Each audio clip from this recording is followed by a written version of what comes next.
Welcome. आज हमारा chapter है आरोही क्रम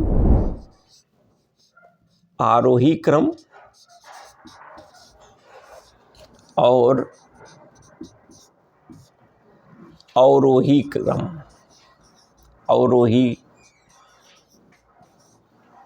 अवरोही क्रम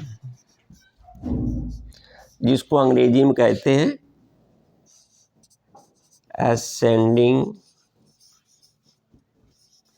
ascending order, ascending and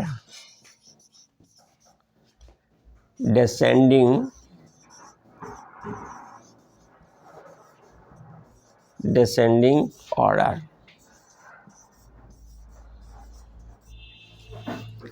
ये तो हम आरोही क्रम और अवरोही क्रम, इसको तो हम बहुत ही बचपन से पढ़ते चले आ रहे हैं। जब मैंने गिनती सीखी थी तो जैसे ही गिनती को थोड़ी सीख पाए थे, तुरंत ये ज़रूर इस टाइप का एक सवाल आता है कि दी हुई संख्याओं को आरोही क्रम में लिखिए, अवरोही क्रम में लिखिए।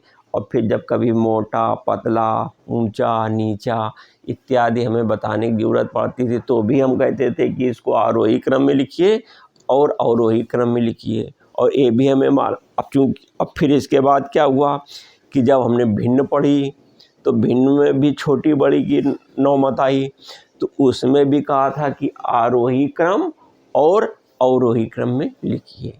तो इसका ये मतलब हुआ कि आरोही क्रम का तो आप मतलब जान ही गए होंगे, जब आप बचपन से पढ़ते आ रहे हैं कि छोटा, मोटा, बड़ा, पतला। तो ये इसका जब कंपैरिजन करना होता था तब हम इसका इस्तेमाल करते थे। तो इसके लिए हमने क्या किया कि जो ये आरोही शब्द है और अवरोही शब्द है तो इसका मतलब भी जान गए हैं कि आरोही का मतलब कोई वस्तु छोटी और फिर उससे बड़ी, फिर उससे और बड़ी, फिर उससे और बड़ी। और अवरोही जो सबसे बड़ी, फिर उससे छोटी, फिर उससे छोटी, फिर उससे छोटी, इसको अवरोही कहते हैं। अंग्रेजी में आरोही को असेंडिंग और डिसेंडिंग अवरोही को कहते हैं। तो इतना तो आपको पता ही चल गया। लेकिन चूंकि हमने जो है अपने पूरी लाइफ में हमने देखा कि ये शब्द का हर चैप्टर में लगभग इस्तेमाल होता है, लेकिन किसी भी राइटर ने इसको डिफाइन करने की कोशिश नहीं की कि आखिर में अवरोही और आरोही और अवरोही का इस्तेमाल क्यों करते हैं, ये किसी ने नहीं बताया। केवल प्रश्न आता रहा कि भाई इसको आरोही क्रम में लिखिए और अवरोही क्रम में लिखिए। तो ये चीज़ मेरे दिमाग में गूंजती रही, तो आज हमने सोचा चलो आप लोगों को हम इसको डिफाइन कर दें कि जब दो या दो से अधिक वस्तुओं का, दो या दो से अधिक वस्तुओं का या तथ्यों का हमको कंपैरिजन करना पड़ता है। जब दो या दो से अधिक तथ्यों का हमको कंपैरिजन करना पड़ता है, उस समय हम आरोही क्रम और अवरोही क्रम का इस्तेमाल करते हैं। ठीक, तो ये ही एक हमारे कौन से शब्द हैं, इसी को कहते हैं कि लैंग्वेज ऑफ मैथमेटिक्स। यही हमारी गणित की भाषा है, लैंग्वेज है कि जब दो से अधिक तमाम संख्याएं हों और तमाम सारे ढेर सारे तथ्य हों और यदि उनको हमें एक साथ बताना पड़ जाए तो उसके लिए ये हमारे शब्द बने हुए हैं आरोही क्रम और अवरोही क्रम। ठीक, और एक्चुअल में इसका इस्तेमाल तभी करना चाहिए कि जब आपको उसका अच्छे ढंग से ज्ञान हो जाए, तभी आप जब तमाम ढेर सारी वस्तुएं हैं, छोटी हैं, बड़ी हैं, या कोई गणितीय संख्याएं हैं, छोटी है, बड़ी है, तो इन सब का जब तक आपको छोटी बड़ी, ऊंची नीची इत्यादि का समुचित ज्ञान नहीं होगा, तब तक ये आप उसका एप्लीकेशन नहीं कर पाएंगे। जैसे अभी हम चलो कुछ संख्याएं लेते हैं और फिर उसको हम एप्लीकेशन करते हैं। जैसे फॉर एग्जांपल, जैसे 17.5। अब चूंकि हम दशमलव पढ़ा रहे हैं ना, दशमलव पढ़ा रहे हैं, भिन्न पढ़ा गए, अब जो हमारा टॉपिक चल रहा है, अब हम दशमलव पढ़ाने में भी हमको इसकी आवश्यकता पड़ गई कि नहीं यार, तमाम बहुत 2 से अधिक हमारी संख्याएं हैं, 3, 4, 5। अब इनका एक साथ हमें तुलना करके बतानी है, तो हम आरोही क्रम और अवरोही क्रम का सहारा लेंगे। तो चलिए, जैसे 17.5 है और जैसे 4.382 हो गई, और जैसे है 15.05 हो गई, और इसी तरीके से जैसे 24.10 हो गई, है ना, 1, 2, 3, 4, और एक हो गई हमारी 4.4।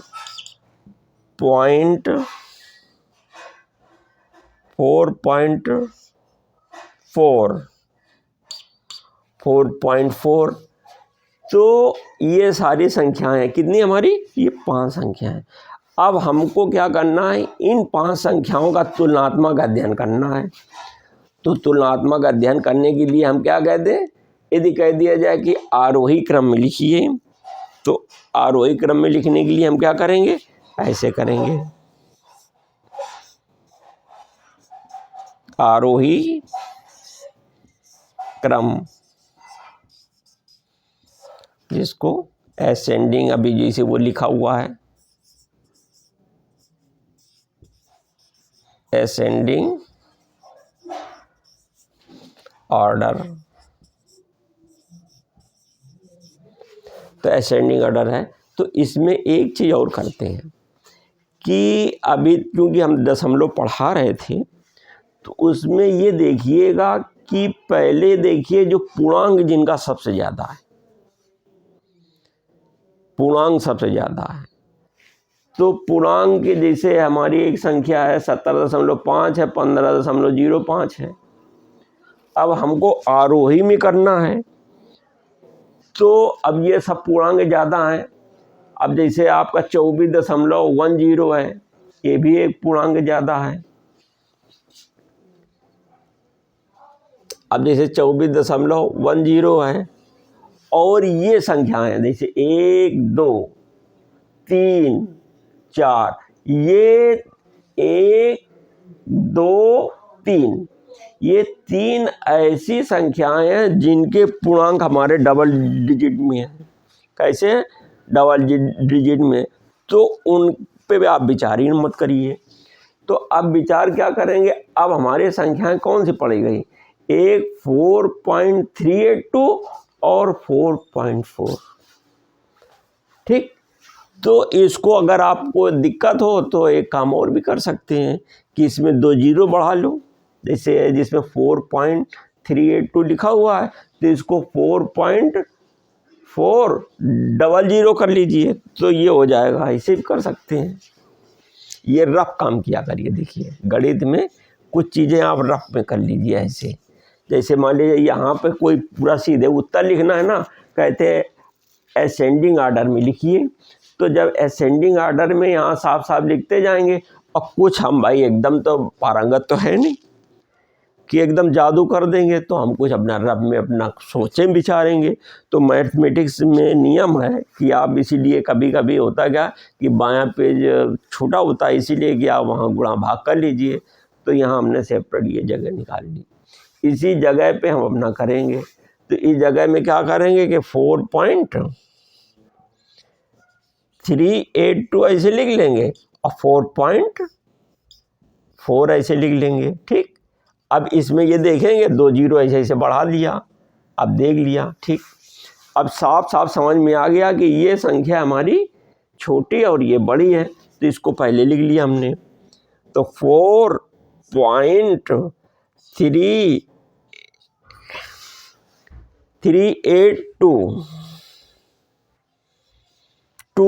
ये कैसी हमारी छोटी है, किससे छोटी है? 4.4 से, इज लेस देन 4.4। अब फिर इसके बाद क्या करेंगे हम? फिर हमारी कौन देखिए संख्या, जैसे ये 17 है और ये 15 है, तो ये 15 वाली आ जाएगी यहाँ पर। कौन सी संख्या आएगी? 15। 15.05 और 15.05 के बाद फिर क्या आएगी? 17.5। 17.5 और फिर 17.5 के बाद आएगी 24.10।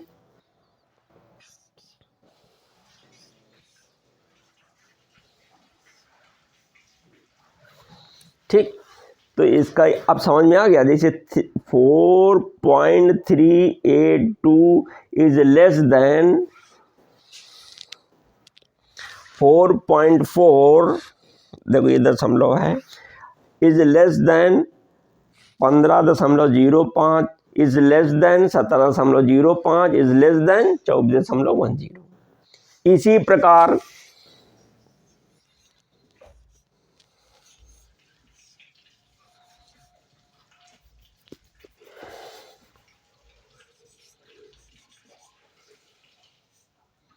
लेकिन एक काम और करिएगा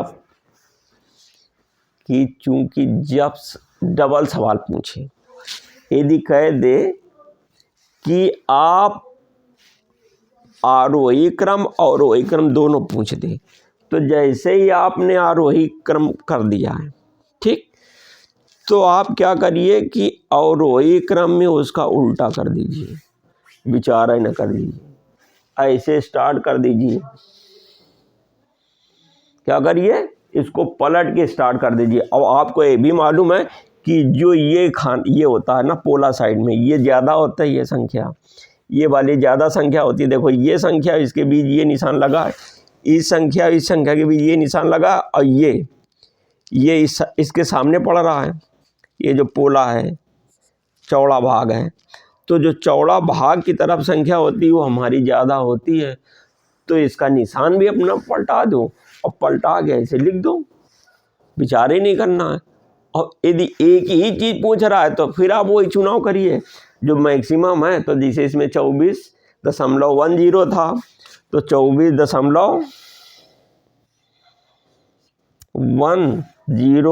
इज ग्रेटर देन, इसको लिख तो दें यहाँ पे, देखो ये चीज़ लिखना चाहिए, इसको यहाँ लिखना चाहिए एक्सटेंडिंग ऑर्डर,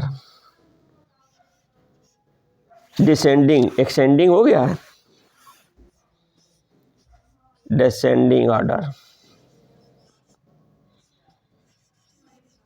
डिसेंडिंग ऑर्डर।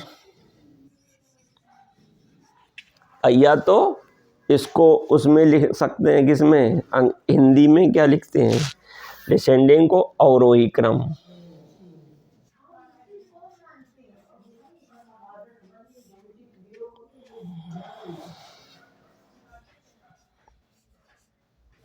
अवरोही क्रम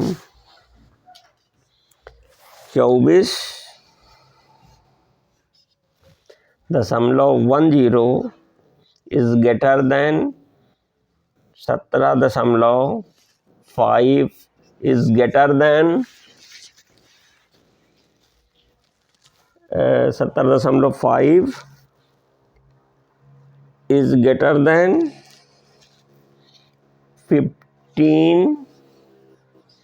15.05 is greater than 4.4 is greater than 4.382, 4.382। ठीक, तो 1 2 3 4 सब हो गए कि नहीं?